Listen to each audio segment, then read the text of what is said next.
nanay. Ako po'y talagang kanina nung masilip ko, ay abo ang tuwa ko'y hagot. Dahil po talagang hindi ko po inaasahan ang nanay ko'y inyong napapunta dito. Ay alam ng nanay kong ako'y talagang palatakas. Ako'y ikinasal, ako'y takas, hindi alam ng nanay ko. Ayaw ko ding abalahin ng nanay ko dahil sasabihin ng nanay ko aba, walang kailangan, maraming reason ng nanay. Kaya hindi ko na rin nga inabala talaga. At sabi ko, dadaos na itong retirement na ito kahit ang nanay ay wala. Ako na may natutuwa sa ating faculty club officers dahil kanila palang nakasabwat ang aking nanay. Sa amin pong pinakamahusay na punong guro, siyempre, kami po yung matagal na magkaibigan noong panahong ang Ma'am Janet ay dumating sa PNHS. Kami po ay talagang unang naging magkakaibigan din yan sa PNHS. Siya po ay teacher pa sa senior high. Natatandaan ko pa po, ako po yung pinag-print pa ng ma'am ng wala pa pong libro noon kaya nag-print po ng mga po tawag doon, nalimutan ko sabi na ng module. Tapos ando. Ma'am Janet, magandang hapon po. Sa Pangulo po ng Retired Teachers Association, ang akin pong Ma'am Almerañez. Sa atin pong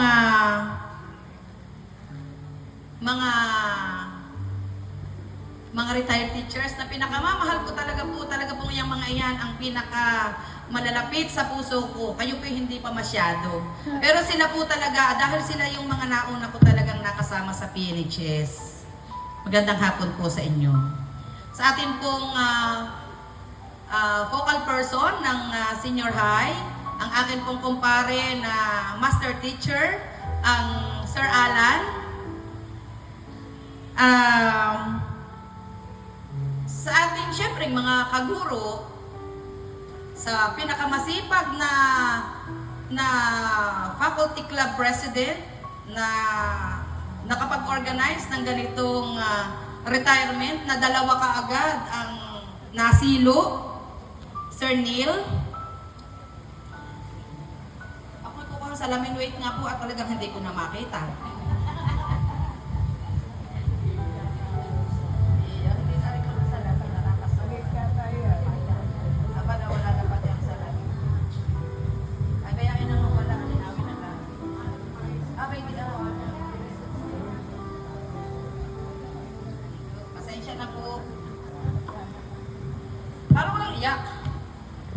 Gusto ko po ay tayo ay masaya at walang anumang hindi magandang nararamdaman.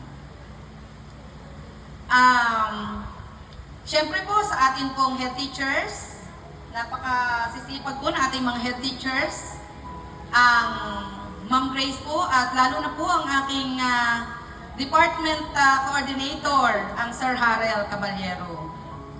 Si Ma'am Grace po talagang katulad po ng sinabi niya, yan po yung kami po ang unang magkabarkada nung iyan po yung practice teacher pa dito sa PNHS. Kami po yung may pamapapak na yan doon sa Dr. Azores ng mga kung ano-ano. Sa mga dedicated na mga coordinators ng iba't ibang department at grade level. Ganon din po ang ating mga utilities, ang Ate LV at saka ang Kuya Joel. Siyempre din po yung ating din pong mga masisipag na canteen staff. Sa accounting department, Ma'am Alin, nasa ng Ma'am Rhea, ang ating kumare. Magandang hapon po sa ating lahat. Habang ako po ay nakatayo sa unahang ito, hindi ko po talaga maiwasang balikan yung aking napakahabang journey dito sa PNHS. 32 years at 3 months. Halos mahigit na kalahati ng aking buhay ay dito umikot sa PNHS. Ako po'y 54 years old. Ako po ay 32 years na nagturo sa PNHS. Kaya mahigit pong kalahati talaga. PNHS became a second home. Dito ako tumawa. Dito ako umiyak. Alam yan ni Lasel nung sila ay estudyante pa. Dito ako napagod, kinilig, na-stress ng bahagya. Pero higit sa lahat, dito ako minahal at tinanggap. Kaya nga nakapag-desisyon kami ng asawa ko na dito na talaga kami manirahan. Dito na kami magsadya at bumuo ng pamilya. Dito ko nakilala ang mga taong naging sandalan ko sa halos lahat ng season ng buhay ko. At syempre, dito rin nangyari ang ilan sa pinakamahalagang milestones ko. Dito ako kinasal. Sa katunayan, ang Chaeli po ang mastermind kung bakit po ako'y nagpapakasal sa pari. Pero talaga pong ako po'y nagpapasalamat dahil ako'y nakasal sa pari. Kahit ang pera namin ay kami po'y ang bagang mag-asawa. Kami po'y ang bagang kami tig 1,000. Kami po'y tinanong ng mga Master Valdoria kung bakit daw kami makakaisip bakit kanyo'y magpapakasal pa diyan sa Infanta, ari namang dito. Ang akin pong kasabwat na unay ang Ninang Pin. Ayun nga po ay hindi po natuloy. At ako nga po hindi pinayagan ng Ma'am Sanbosa. Ako po'y nagpabala at kami nga po'y magpapakasal ng sikreto lang sa Real.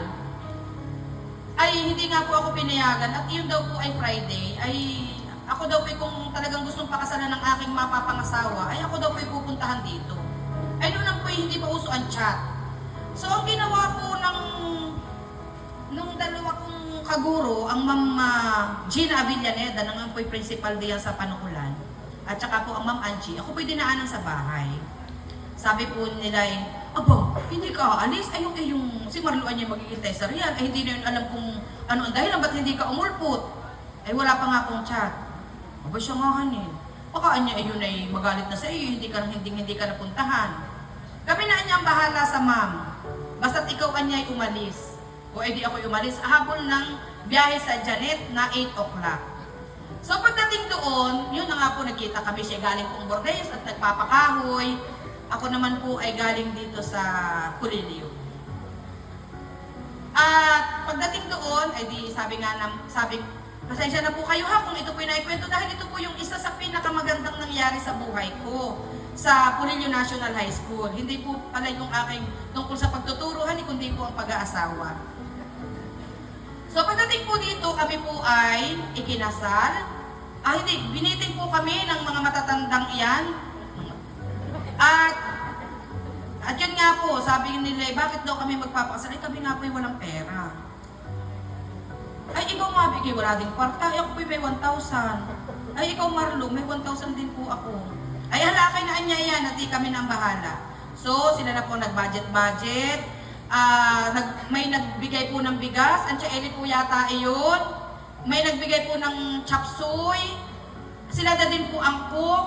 Yung pong mantel na kulay pula ay binaliktad para maging puti. At sila na din po ang kumuusap sa pari. At bawal po yung ikakasal ng walang tawag sa kasal. Di po may tinatawag. Unang tawag sa kasal, wala na pong ganayon. Kinasabwat na rin po nila ang pari. Dahil sila po ay mga taga-simbahan ng panahon yun. Hanggang ngayon naman po.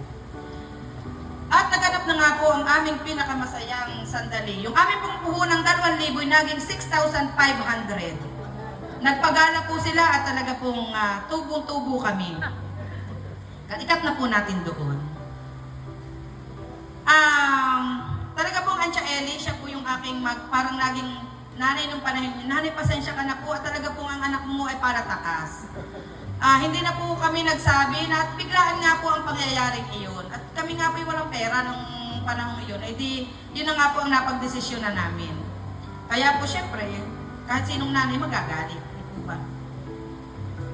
Pero ngayon naman po yung nanay ko hindi nagalit.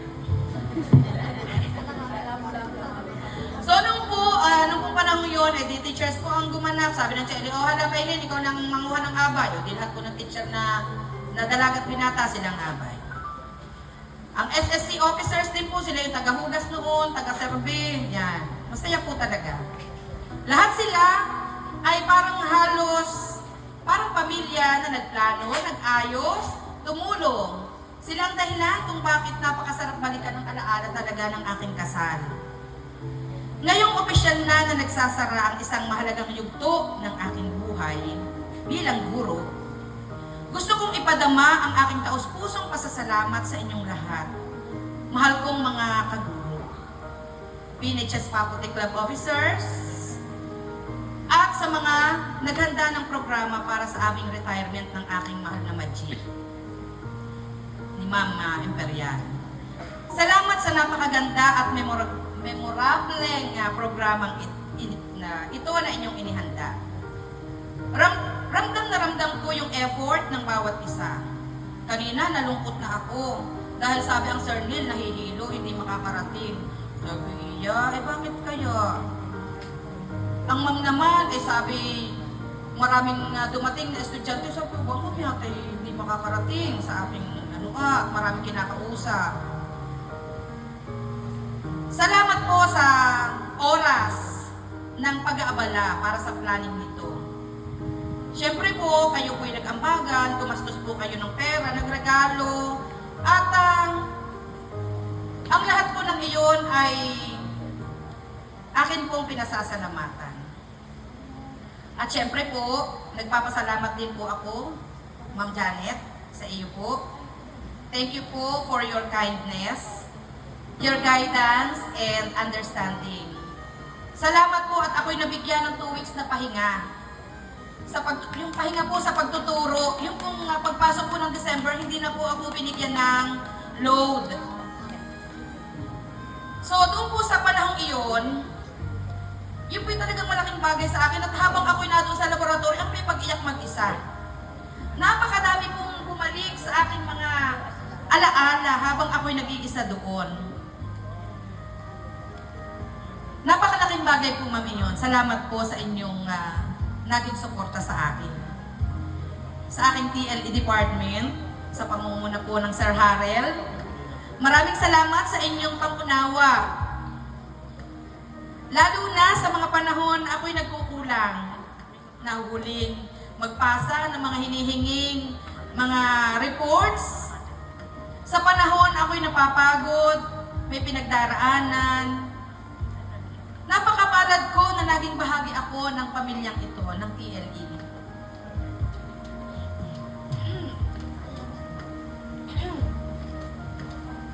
Ang TLE po ay hindi lang isang department para sa akin. Ito po yung isang, para po sa akin, ito ay tahanang puno ng malasakit at respeto. Isang espesyal na pagkilala din po ang nais kong ibigay sa aking mga kaalinsabay at matagal ko nung nakasama sa paaralan. Majing Tanems, Ovel, Lors, Liomel, dalawa kong kumpar, happy birthday Ma'am Liomel, dalawa kong kumpar, paring Boy and paring Ramil. Malaking bahagi kayo ng mga alaala na habang buhay kong dadalhin. Special mention din ang aking inaanak na si Marvin, na never talagang nakalimot na tumawag o kumaway at bumati sa tuwing dumadaan sa harap ng TLE Laboratory. Minsa'y nakakapaghasa kami at madalas pati ng aming mga nguso kung parehas kaming bakante. Gusto ko rin kilalanin ang mga taong naging malapit talaga sa akin, ang aking mga kapatid sa puso at anak sa puso. Ito po ay ang aking Oplok family. Sila po ang naging tunay kong kapamilya dito sa Pulilio sa panahon malalayo ang aking mga anak at asawa. Sa kanila ako humuhugot ng lakas, ng saya, at ng suporta. Sila yung mga nakakasama ko sa tawanan, sa iyakan, sa mga panahong kailangang maging matatag. Sila lagi yung kasama ko. Hindi ko man kayo kadugo, pero kayo ang naging kapamilya ko dito sa Pulilio. Higit sa lahat, isang espesyal at taos-pusong pasasalamat sa aking anak sa puso, kay Chris. Ang itinuturing kong anak dito sa Pulilio. Chris, salamat sa iyong walang sawa at walang kapagurang pag-aalala sa akin at pag-aalaga. Lalo na kung ako ay nagkakaroon ng masamang pakiramdam o kapag nagkakasakit. Hindi mo ako iniiwan at kahit kailan ay lagi kitang karamay. Yun nga, lalo na kapag may dinaramdam ako. Palagi kang nariyan para mag-comfort, magpaalaala, at magbigay ng lakas ng loob. Lahat ng iyon ay sobra kong pinapahalagahan. Isa ka sa pinakamalapit sa puso ko, at isa ka sa pinakamagandang biyayang dumating sa akin dito sa Pulilio. Gusto ko rin bigyang pugay ang aking mga dating kasamang, syempre po, dati kong kasamang teachers dito sa PNHS. Ate Ellie, Majingbet, Tita Leonie, Ate Iya. Sa panahon po iyon ay ang ma'am po ang aming district supervisor. Siyempre po ang aking mahal na Ninang Pin, ang aking pong mahal na Ninong Dan, ang aming pong maniniyot nung kami ikasal, ang Sir Abner. Sila po yung mga matagal ko rin nakasama dito sa PNHS.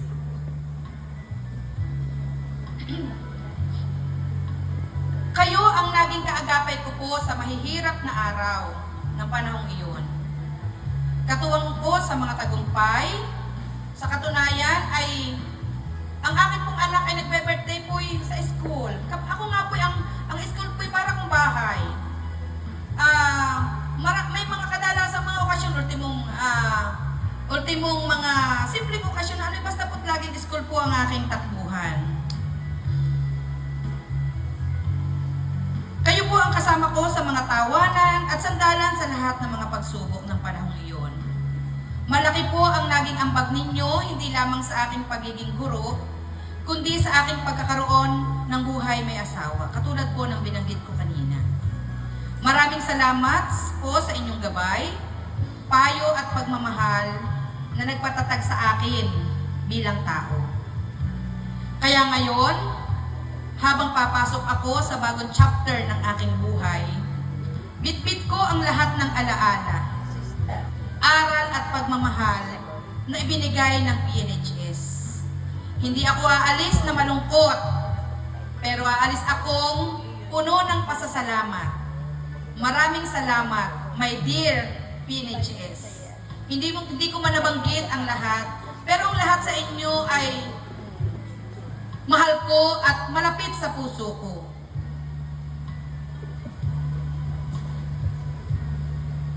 Salamat, dear PNHS, ang tahanan na minahal ko ng sobra.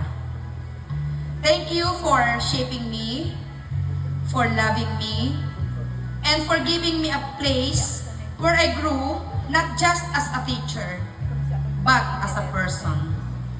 This is not goodbye. It's simply, see you again. And no matter where life takes me after this, daladala ko kayo habang buhay. Mahal ko po kayong lahat. Isang malakas na palakpakan po para sa